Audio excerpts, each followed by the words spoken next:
का टुकड़ा नहीं है, ये मेरे लिए एक भाव है। और मनाली की डेवलपमेंट के लिए मैं अपना जी जान लगा दूंगी। इसमें मुझे बोलने की कोई जरूरत नहीं होनी चाहिए। मैंने अभी रेस्टोरेंट भी यहाँ पे शुरू किया है, मेरा घर यहाँ पे सब मेरा यहीं पर ही है, तो ये इसमें बताने की बात नहीं है। आप खुद समझते हैं कि मनाली के लिए मेरा क्या भाव है। तो दोस्तों, ये लोग बड़ी कूटनीतियां चलाएंगे, ये लोग बड़े ही आपको भ्रमित करेंगे। इनकी बातों में आपने बिल्कुल नहीं आना है, चाहे ये कुछ भी कह दें आपको। अब इन्होंने कहा कि इसने गौ मांस खाया, फिर मैंने कहा कि बताइए आपके पास कुछ तो प्रमाण होगा। तो कहते हैं जी अरे छोड़ो, हमको आपके खाने पीने से क्या लेना देना, बताइए भैया, आप ही तो खाने पीने की बात कर रहे थे। फिर कहते जी ये महिला अशुद्ध है, ये अपवित्र है, इसका चरित्र नहीं है। फिर मैंने इनको कल अपना चरित्र बताया, तो फिर ये लोग कहते अरे यहां वहां की बातें छोड़िए, आप काम की बात कीजिए, आप मुद्दे की बात कीजिए। तो ठीक है, हम मुद्दे की बात करते हैं। तो मुद्दा ये है कि आपने कहा था, कांग्रेस की सरकार ने कहा था, जिसमें विक्रम भाई जो मेरे छोटे भाई हैं, मुझसे तो नाराज ही रहते हैं, इतना प्यारा मैंने उनको नाम दिया राजा बेटा, उससे भी खफा है।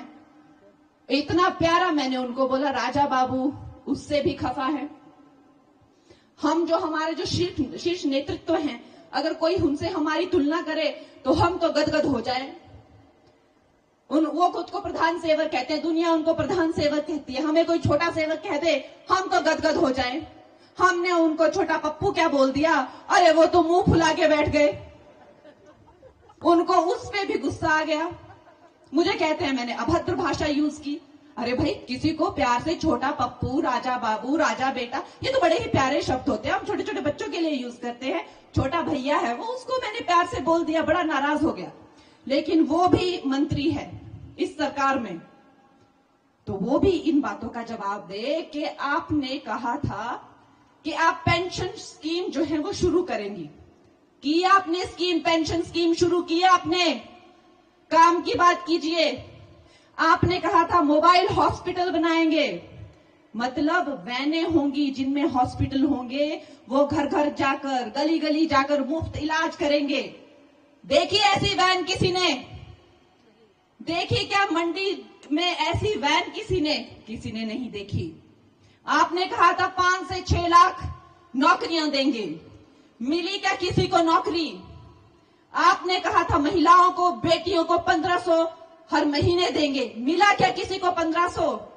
आपने कहा था जो बागवान फल उगाते हैं वो अपना मूल्य खुद तय करेंगे, हुआ क्या ऐसा?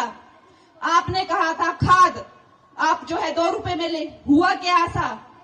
अरे विक्रम भैया, आपसे काम की बात करें तो आप उल्टी बात करते हैं, और जब आपसे उल्टी बात करें तो आप कहते हैं हमें सीधी बात करनी है।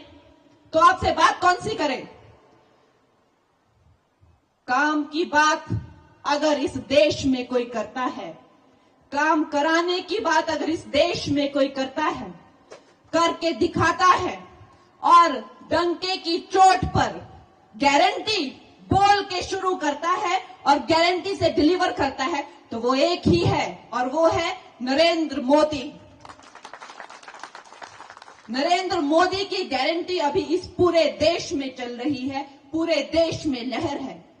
दोस्तों, उस लहर से हमें जुड़ जाना है, किसी भी तरह अब हमें चूकना नहीं है। देखिए इनके कुकर्म कैसे हैं, 18 महीने में ही लड़ मर के इन लोगों ने क्या सत्यानाश कर दिया। अभी इलेक्शन पे इलेक्शन होंगे तो सरकार चलाएंगे क्या, काम क्या करेंगे ये लोग? इन बातों पे विचार करने योग्य बातें हैं ये।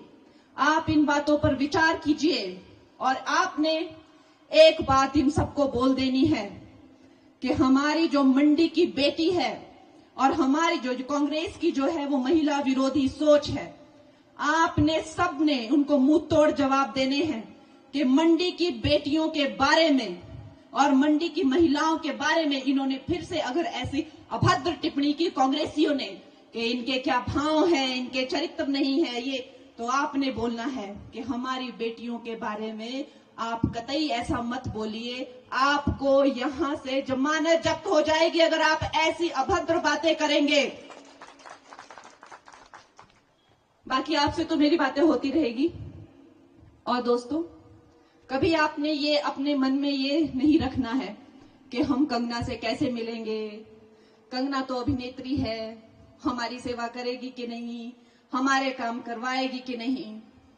ऐसा नहीं होता है। देखिए, जिस जिस वक्त की जो जो डिमांड होती है वो वक्त वैसा ही होता है। हम हमेशा, चाहे वो महिला के जीवन के चरण हो, चाहे वो पुरुष के जीवन के चरण हो, जब आप स्कूल जाते थे तो आप कुछ काम करते थे, फिर आपकी शादी हुई तब कुछ, फिर आपकी नौकरी लगती है तब आपके कुछ अलग रिस्पॉन्सिबिलिटीज ड्यूटीज होती हैं, फिर अगर आप अपना बिजनेस चलाएं तो कुछ, फिर आप अगर समाज सेवा में आ जाएं तो कुछ। तो ये तो एक जीवन के कई चरण होते हैं जो हर मनुष्य के जीवन में होते हैं। ऐसा नहीं है कि हमारे जीवन में वैसे चरण नहीं आते हैं। अगर आप लोगों ने मुझे सफलता दी और अगर आप लोगों ने राजनीति में मुझे प्रोत्साहित किया तो अवश्य ही, इसमें कोई दो राय नहीं है कि मैं अपना जीवन भी राजनीति के लिए समर्पित कर दूंगी।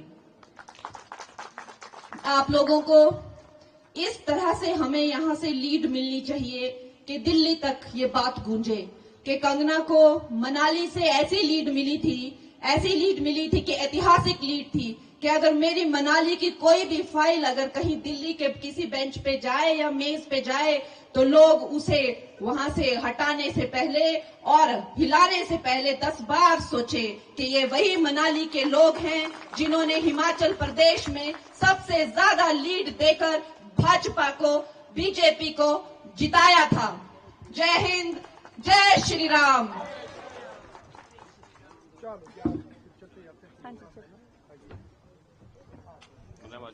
धन्यवाद जी।